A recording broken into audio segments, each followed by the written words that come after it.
ప్రభువైన యేసుక్రీస్తు నామంలో అందరికీ హృదయపూర్వక వందనములండి. నెహెమ్యా గ్రంథము 6వ అధ్యాయము.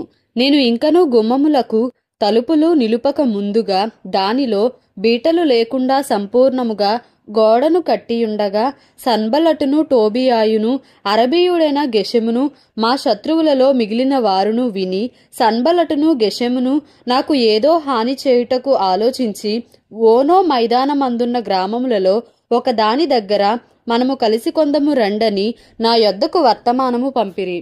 అందుకు నేను చేయు పని గొప్పది, దాన్ని విడిచి మీ యొద్దకు వచ్చుటకై నేను దానినెందుకు ఆపవలెను? నేను రాలేనని చెప్పుటకు దూతలను పంపితిని.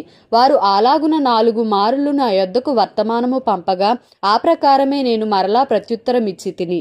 అంతటా 5వ మారు సన్బల్లటు తన పనివాని ద్వారా విప్పియున్న యొక్క పత్రికను నా యొద్దకు పంపెను. అందులో వారి పైన రాజుగా ఉండవలెనని నీవు ప్రాకారమును కట్టుచున్నావనియు ఈ హేతువు చేతనే నీవును యూదులను రాజు మీద తిరుగుబాటు చేయునట్లుగా నీవు ఆలోచించుచున్నావనియు యూదులకు రాజుగా ఉన్నాడని నిన్ను గూర్చి ప్రకటన చేయుటకు యెరూషలేములో ప్రవక్తలను నీవు నియమించితివనియు మొదలగు మాటలను రాజునకు ఈ సంగతులు తెలియనగుననియు మొదలగు మాటలను అందు నిమిత్తము ఇప్పుడు మనము యోచన చేసదము రండనియు ఈ సంగతి అన్యజనుల వదంతి అనియు దానిని గెషెము చెప్పుచున్నాడనియు వ్రాయబడెను. ఈ పని చేయలేకుండా మేమశక్తుల మగుదమనుకొని వారందరూ మమ్మను బెదిరింపజూచిరి గాని నేను ఇటువంటి కార్యములను మేమెంత మాత్రమును చేయువారము కాము. వీటిని నీ మనస్సులో నుండి నీవు కల్పించుకొంటివని అతని యొద్దకు నేను వర్తమానము పంపితిని. దేవా, ఇప్పుడు నా చేతులను బలపరచుము. అటు తరువాత మెహేతబేలునకు పుట్టిన దెలాయా కుమారుడైన షమయా యొక్క ఇంటికి వచ్చి తిని. అతడు బయటికి రాకుండా నిర్బంధింపబడెను. అతడు రాత్రికాలమందు నిన్ను చంపుటకు వారు వచ్చెదరు గనుక దేవుని మందిర గర్భాలయము లోపలికి మనము పోయి తలుపులు వేసికొనదము రండని చెప్పగా నేను నా వంటి వాడు పారిపోవచ్చునా? ఇంతవాడనైన నేను నా ప్రాణమును రక్షించుకొనుటకైనను గర్భాలయమున ప్రవేశింపవచ్చునా? నేను అందులో ప్రవేశింపనంటిని. అప్పుడు దేవుడు అతని పంపలేదనియు టోబియాయును సన్బల్లటును అతనికి లంచమిచ్చినందున నా విషయమై ఈ ప్రకటన చేసెననియు తేటగా కనుగొంటిని. ఇందువలన నాకు భయము పుట్టగా నేను అతడు చెప్పినట్లు చేసి పాపములో పడుదునని అనుకొని నా మీద నింద మోపునట్లుగా నన్ను గూర్చి చెడువార్త పుట్టించుటకు వారతనికి లంచమిచ్చి ఉండిరి. నా దేవా, వారి క్రియలను బట్టి టోబియాను సన్బల్లటును నన్ను భయపెట్టవలనని కనిపెట్టియున్న ప్రవక్తలను నోవద్యా అను ప్రవక్త్రిని జ్ఞాపకము చేసుకొనుము. ఈ ప్రకారముగా ఏలూలు మాసము 25వ దినమందు అనగా 52 దినములకు ప్రాకారమును కట్టుట సమాప్తమాయెను. అయితే మా శత్రువులు ఈ సంగతి వినినప్పుడును మా చుట్టూ నుండు అన్యజనులందరూ జరిగిన పని చూచినప్పుడును వారు బహుగా అధైర్యపడిరి. ఏలయనగా ఈ పని మా దేవుని వలన జరిగినదని వారు తెలిసికొనిరి. ఆ దినములలో యూదుల ప్రధానులు టోబియా యొద్దకు మాటిమాటికి పత్రికలు పంపుచూ వచ్చిరి. అతడును వారికి పత్రికలు పంపుచుండెను. అతడు ఆరహు కుమారుడైన షెకన్యాకు అల్లుడు. ఇదియుగాక యోహానాను అను తన కుమారుడు బెరెక్యా కుమారుడైన మెషుల్లాము కుమార్తెను వివాహము చేసుకొని ఉండెను గనుక యూదులలో అనేకులు అతని పక్షమున నుండెదమని ప్రమాణము చేసిరి. వారు నా ఎదుట అతని గుణాతిశయములను గూర్చి మాటలాడుచూ వచ్చిరి. నేను చెప్పిన మాటలు అతనికి తెలియజేసిరి. నన్ను భయపెట్టుటకే టోబియా పత్రికలు పంపెను. నెహెమ్యా గ్రంథము 7వ అధ్యాయము. నేను ప్రాకారమును కట్టి తలుపులు నిలిపి ద్వారపాలకులను గాయకులను లేవీయులను నియమించిన పిమ్మట నా సహోదరుడైన హనానీకిని కోటకు అధిపతి అయిన హనన్యాకును యెరూషలేము పైన అధికారము ఇచ్చి తిని. హనన్యా నమ్మకమైన మనుష్యుడు, అందరికంటే ఎక్కువగా దేవుని ఎదుట భయభక్తులు గలవాడు. అప్పుడు నేను బాగుగా ప్రొద్దెక్కు వరకు యెరూషలేము యొక్క గుమ్మముల తలుపులు తీయకూడదు మరియు జనులు దగ్గర నిలువబడి ఉండగా తలుపులు వేసి అడ్డగడియలు వాటికి వేయవలననియు ఇదియుగాక యెరూషలేము కాపురస్తులందరూ తమ తమ కావలి వంతులను బట్టి తమ ఇండ్లకు ఎదురుగా కాచుకొనుటకు కావలి నియమింపవలెననియు చెప్పి తిని. అప్పటిలో ఆ పట్టణము మిగుల విశాలముగాను పెద్దదిగాను ఉండెను గాని దానిలో జనులు కొద్దిగా ఉండిరి. ఇండ్లు ఇంకా కట్టబడలేదు. జనసంఖ్య చేయునట్లు నా దేవుడు నా హృదయంలో తలంపు పుట్టింపగా ప్రధానులను, అధికారులను, జనులను నేను సమకూర్చితిని. అంతలో ముందు వచ్చిన వారిని గూర్చిన వంశావళి గ్రంథము నాకు కనబడెను. అందులో వ్రాయబడిన వంశావళులు ఇవి: జెరుబ్బాబెలు, యేషూవ, నెహెమ్యా, అజర్యా, రయమ్యా, నహమాని, మొర్దెకై, బిల్షాను, మిస్పెరేతు, బిగ్వయి, నెహూము, బయనా అను వారితో కూడా బాబెలు రాజైన నెబుకద్నెజరు చేత చెరలోనికి కొనిపోబడి తిరిగి యెరూషలేమునకును యూదా దేశమునకును తమ తమ పట్టణములకు వచ్చిన వారు వీరే. ఇశ్రాయేలీయుల యొక్క జనసంఖ్య ఇదే.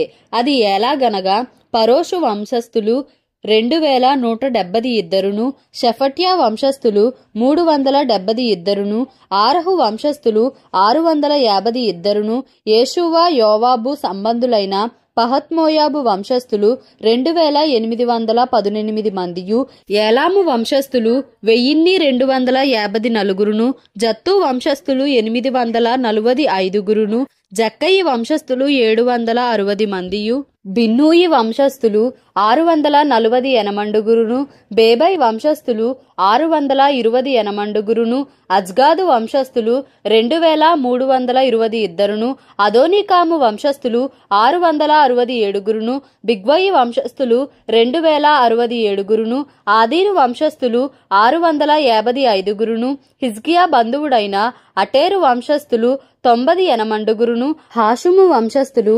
320, బేజయి వంశస్థులు 324, హారిపు వంశస్థులు 112, గిబియోను వంశస్థులు 95, బేత్లెహేము నెటోపావారు 180, అనాతోతు వారు 120, బేతజ్మావెతు వారు 42, కిర్యత్యారిము, కెఫీరా, బెయోరోతుల వారు 743, రామా గెబల వారు 621, మిక్మషు వారు 122, బేతేలు హాయిల వారు 123, రెండవ నెబో వారు 52, రెండవ ఏలాము వారు 1254, హారిము వంశస్థులు 320 మందియు, ఎరుకో వంశస్థులు 345, లోదు, హదీదు, ఓనో అనువారి వంశస్థులు 721, సెనాయా వంశస్థులు 3930 మందియు, యాజకులలో యేషూవ ఇంటివారైన యదాయా వంశస్థులు 973, ఇమ్మేరు వంశస్థులు 1052, పషూరు వంశస్థులు 1247, హారిము వంశస్థులు 1017, లేవీయులైన యేషూవ, హోదవ్య, కద్మియేలు అను వారి వంశస్థులు 74, గాయకులైన ఆసాపు వంశస్థులు 148, ద్వారపాలకులైన షల్లూము వంశస్థులు, అటేరు వంశస్థులు, టల్మోను వంశస్థులు, అక్కూబు వంశస్థులు, హటీటా వంశస్థులు, షోబయి వంశస్థులు 130, నెతీనీయులైన జీహా వంశస్థులు, హషూపా వంశస్థులు, టబ్బాయోతు వంశస్థులు, కేరోసు వంశస్థులు, సియహా వంశస్థులు, పాదోను వంశస్థులు, లెబానా వంశస్థులు, హగాబా వంశస్థులు, షల్మయి వంశస్థులు, హానాను వంశస్థులు, గిద్దేలు వంశస్థులు, గహరు వంశస్థులు, రెవాయ వంశస్థులు, రెజీను వంశస్థులు, నెకోదా వంశస్థులు, గజ్జాము వంశస్థులు, ఉజ్జా వంశస్థులు, పాసయ్య వంశస్థులు, బేసాయి వంశస్థులు, మెహూనీము వంశస్థులు, నెపుషేసీము వంశస్థులు, బక్బూకు వంశస్థులు, హకూపా వంశస్థులు, హర్హూరు వంశస్థులు, బజ్లీతు వంశస్థులు, మెహీదా వంశస్థులు, హర్ష వంశస్థులు, బర్కోసు వంశస్థులు, సీసెరా వంశస్థులు, తెమహు వంశస్థులు, నెజీయహు వంశస్థులు, హటీపా వంశస్థులు, సొలొమోను దాసుల వంశస్థులు, సొటయి వంశస్థులు, సోపెరెతు వంశస్థులు, పెరూదా వంశస్థులు, యహలా వంశస్థులు, దర్కోను వంశస్థులు, గిద్దేలు వంశస్థులు, షెఫట్యా వంశస్థులు, హట్టీలు వంశస్థులు, జబాయీయుల సంబంధమైన పోకెరెతు వంశస్థులు, ఆమోను వంశస్థులు. ఈ నెతీనీయులందరూ సొలొమోను దాసుల వంశస్థులను 392.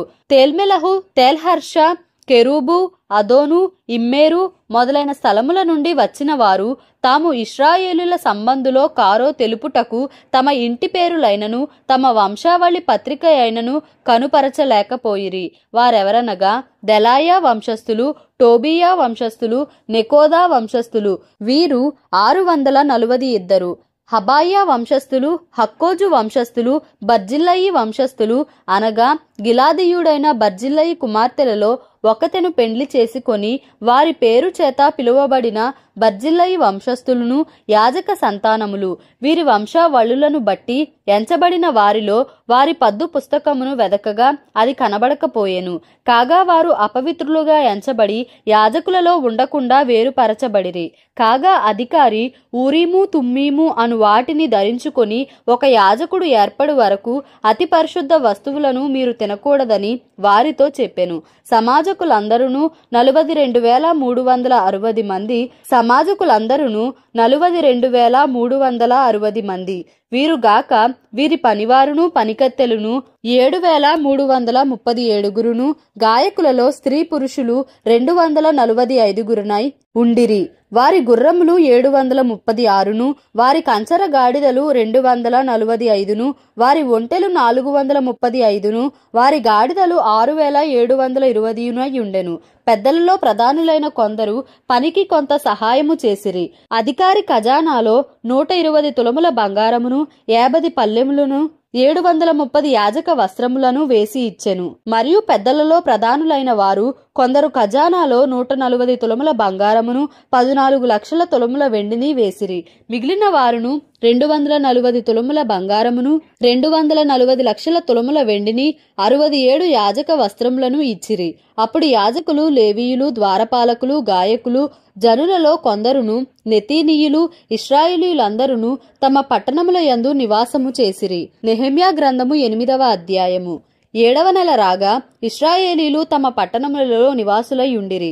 అప్పుడు జనులందరూ ఏక మనస్కులై నీటి గుమ్మము ఎదుటనున్న మైదానమునకు వచ్చి, యెహోవా ఇశ్రాయేలీలకు ఆజ్ఞాపించిన మోషే ధర్మశాస్త్ర గ్రంథమును తెమ్మని ఎజ్రా అను శాస్త్రితో చెప్పగా, యెహోవా ఇశ్రాయేలీలకు ఆజ్ఞాపించిన మోషే ధర్మశాస్త్ర గ్రంథమును తెమ్మని ఎజ్రా అను శాస్త్రితో చెప్పగా, యాజకుడైన ఎజ్రా 7వ మాసము 1వ దినమున చదువబడు దాని గ్రహింప శక్తిగల స్త్రీ పురుషులు కలిసిన సమాజమంతటి ఎదుటను ఆ ధర్మశాస్త్ర గ్రంథము తీసుకొని వచ్చి నీటి గుమ్మము ఎదుటనున్న మైదానములో ఉదయము మొదలుకొని మధ్యాహ్నము వరకు నిలుచున్న ఆ స్త్రీ పురుషులకును తెలివితో వినగల వారికందరికిని చదివి వినిపించుచూ వచ్చెను.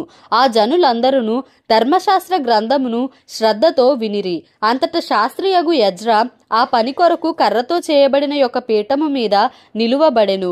మరియు అతని దగ్గర కుడిపార్శ్వమందు మత్తిత్య, షమ, అనాయ, ఊరియా, హిల్కియా, మయషేయ అనువారును, అతని ఎడమ పార్శ్వమందు పెదాయ, మిషాయేలు, మల్కీయా, హాషుము, హష్బద్దానా, జకర్యా, మెషుల్లాము అనువారును నిలిచియుండిరి.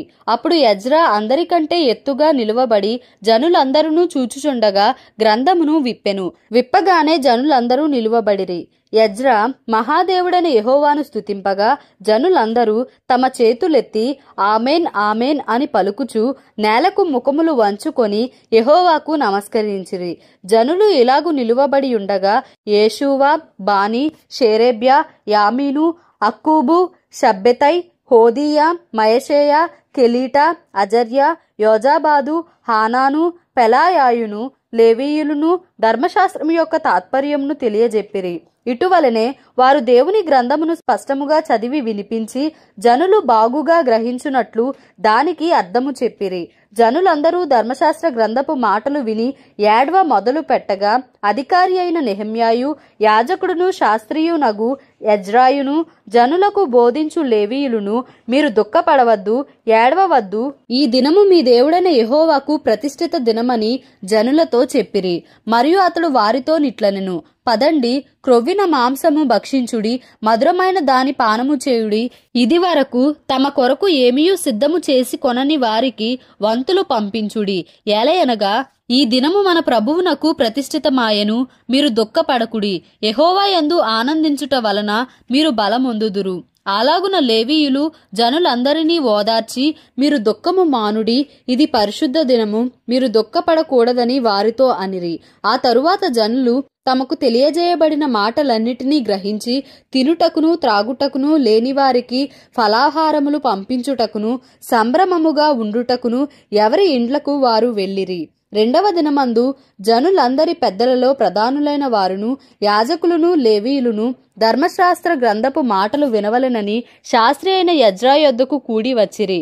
యెహోవా మోషేకు దయచేసిన గ్రంథంలో చూడగా 7వ మాసపు ఉత్సవ కాలమందు ఇశ్రాయేలీలు పర్ణశాలలలో నివాసము చేయవలెనని వ్రాయబడి ఉండుట కనుగొనెను. మరియు వారు తమ పట్టణములన్నిటిలోనూ యెరూషలేములోనూ ప్రకటన చేసి తెలియజేయవలసినదేమనగా, మీరు పర్వతమునకు పోయి ఒలీవ చెట్ల కొమ్మలను, అడవి ఒలీవ చెట్ల కొమ్మలను, గొంజి చెట్ల కొమ్మలను, ఈత చెట్ల కొమ్మలను, గుబురుగల వేరువేరు చెట్ల కొమ్మలను తెచ్చి వ్రాయబడినట్లుగా పర్ణశాలలు కట్టవలెను. ఆ ప్రకారమే జనులు పోయి కొమ్మలను తెచ్చి జనులందరూ తమ తమ ఇండ్ల మీదను తమ లోగిళ్లలోను దేవ మందిరపు ఆవరణములోను నీటి గుమ్మపు వీధిలోను ఎఫ్రాయిము గుమ్మపు వీధిలోను పర్ణశాలలు కట్టుకొనిరి.